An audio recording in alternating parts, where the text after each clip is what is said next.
name is Roland, and I'm going to talk to you guys about buying your first house. I got my first house when I was 18, so it's possible for everybody here to buy your own house. It's not that difficult. And I've been buying and selling real estate, commercial and residential for 30 years now. That makes me about 48. You guys will do the math. One of the key things to understanding about big money, the big ticket items, is this formula. This is the compound interest formula. Einstein called this the most powerful force in the universe. And when I heard that, I didn't realize what he was talking about. 20 years later, after dealing with large monies, I do. This is like the algorithm, the foundation for the matrix that controls all of us. You can't get away from it. It's inescapable.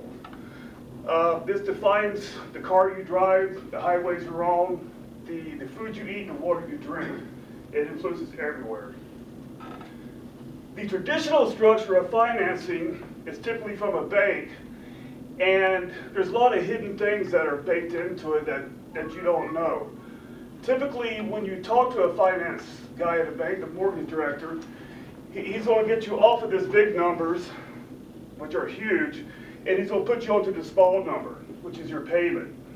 Now, for a lot of us, this seems like a large payment, so we ignore the 150. We would drop it down and buy something cheaper than that. But with the finance manager, he's a sales guy. Okay, they get paid by shifting you from this big number down to this little one. The bank's profit is actually this. The rule of thumb to remember is that whenever you borrow money from the bank and you stick to their structures, you're going to pay twice the amount. So if you borrow $100,000, by the time you're done paying this house off with their structure, it's going to be $200,000 that you're paying. One of the things that you've often heard is that buying your first home is your greatest investment in your life. I think this shows that this is like the worst investment ever that you can do. I mean, honestly, if you had a broker that was working for you and brought you home a return like this, a negative $173,000 investment, you probably hunt him down and shoot him. There are some tricks on how to work with the traditional mortgage to get it down even lower. One of the easiest tricks is to treat it as a 15-year mortgage. These are actually offered. You can tell your bank that you want a 15-year mortgage and they'll write it up for you. I would tell you not to do that because then you're locked into what they want you to do. You can get a 30-year mortgage and treat it as a 15, and you get the same benefit without the risk, the obligation of paying that large payment every month. And as you see, the difference is dramatic. You know, on this mortgage, you know, your interest is now $77,000, and you pay, and your savings is $95,900, which is $96,000. Originally, it was $323. Now you're down to $227. But again, this is still working within their structure, and again, it's a pretty bad investment. If, oops. It's a little bit slow, just, it will come up. I think so. If you learn how to work the PowerPoint.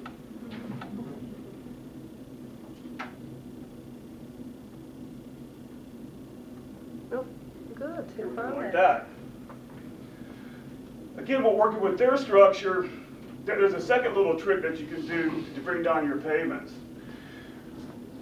If you get a 30-year mortgage, but you treat it like a 15-year mortgage, and you make 2 payments a month, essentially split that big payment in half, and pay it at the beginning of the month and the middle of the month, you knock off additional monies. Your total savings now jump to $107,000. But the most important thing to me has always been the payoff date.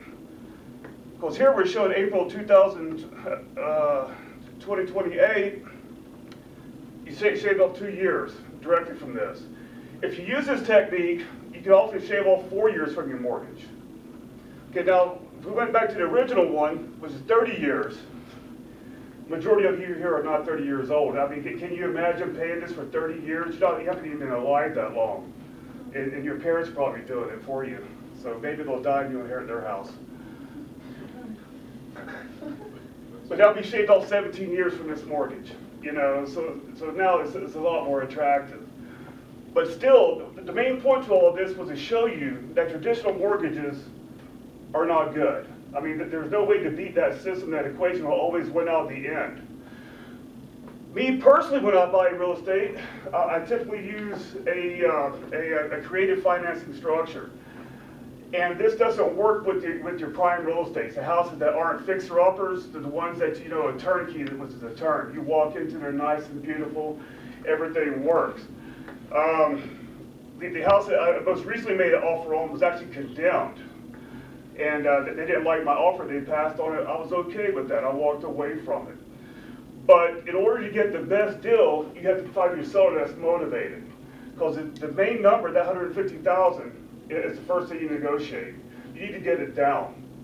If you find a house that's been owned, you know, by an older couple for years, more than likely they have equity in it. In other words, they're not paying on that interest anymore, they're actually paying on the principal. So when you borrow the money to buy the house, if you need to, you get rid of all this interest. You push it away. Now, with the houses that I've often bought, like the one I got when I was 18, my parents were really involved with it. I didn't really know anything about it, and they weren't the entire deal for me. I got the house with 0 payments at all. I didn't pay anything for it. I simply walked in, the house paid for itself. I kept this house, and I lived there about 5 years, and then I moved. Believe it or not, Americans will move 12 times in their lifetimes. So when you buy your first house, you're not going to stay there. Your first house is not your last house. So don't buy the house that is your dream house right off the bat. Your first house especially is an investment. And how I've always dealt with them, rather the way I prefer to deal with them, is to carry the note. I'm the banker that you buy from. The bank before is the guy that's loaning you $150,000 to buy this house. Now, if I buy a property and I sell it to you, I'm going to offer to carry the paper for you. What does that mean? That means I don't care what your credit rating is.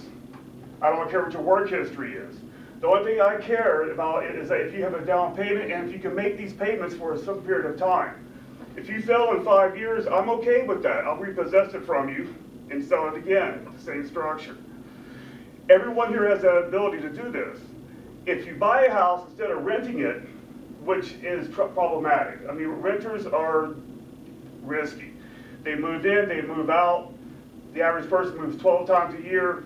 If you rent a property, you're still responsible for the water bills, ultimately the maintenance of it, and the taxes. But when you go to a bank to get a mortgage, the mortgage guy is going to talk to you about this payment here. The 632, which is $899. He's going to bring that up as you can afford this. He's probably going to neglect to tell you about the insurances that you're required to have, which runs about $1,200 a year.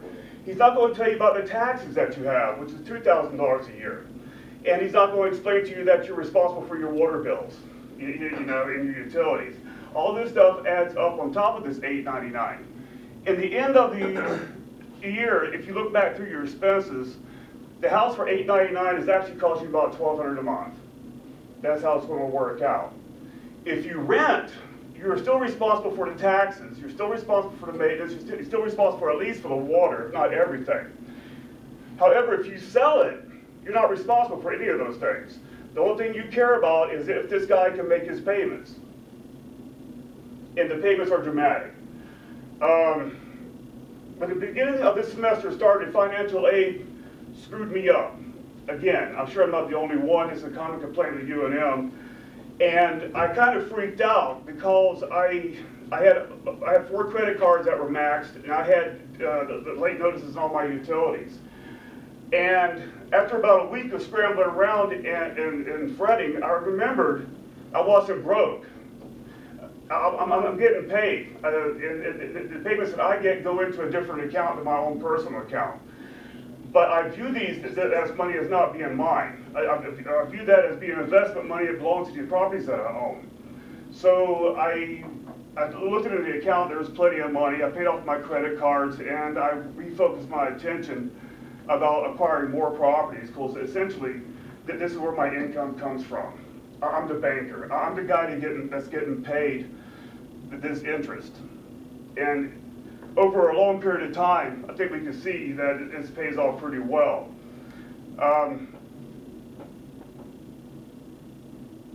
There are some hiccups. One of the main hiccups are the local valuation laws. In other words, in New Mexico, it's extremely simple the way they value properties here. The property is valued essentially by square footage. It does not matter if you make the kitchen really nice. It does not matter if you have a really great bathroom. You will not increase the value of the property at all. This is one of the few states I've ever looked in my life that has that structure. But on the flip side, it makes it pretty simple for the first-time buyers not to make a mistake, because the valuation is that simple. With me, I typically go to a website called Zillow, and I use that and on Zillow, it'll show you the value of that property as they see it. It's a ballpark figure. I usually take that number and subtract 20%, and then I go from there. In the end, in conclusion, buying your first property is not complicated. The financing is there for you, and the long-term return is there. Thank you.